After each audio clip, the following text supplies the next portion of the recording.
கடல் எப்போதும் அமைதியாகத்தான் இருக்கும்.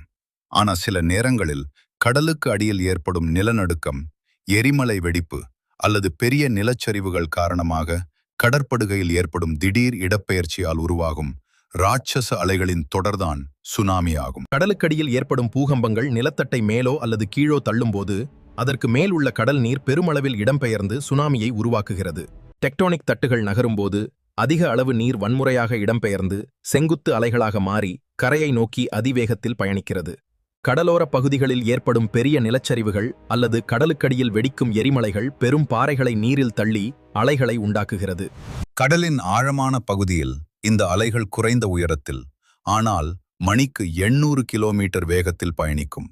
கரைக்கு அருகில் வரும்போது ஆழம் குறைவதால் வேகம் குறைந்து அலைகளின் உயரம் 30 மீட்டர் வரை உயர்ந்து பேரழிவை ஏற்படுத்துகிறது. இது ஒரு அலை அல்ல, பல அலைகளின் தொடர். முதல் அலை மட்டுமே பெரியதா இருக்காது, அடுத்தடுத்து வரும் அலைகள் அதிகமாக இருக்கலாம். கரையை தாக்கும் முன் கடல் நீர் உள்வாங்கி பின்னர் ராட்சத அலையாக வரும். சுனாமி என்பது காற்று அல்லது காற்றினால் உருவாகும் சாதாரண அலைகளிலிருந்து முற்றிலும் மாறுபட்டது என்பதை 15 டீச் என்ஜினியரிங்கின் விளக்கம் உறுதிப்படுத்துகிறது.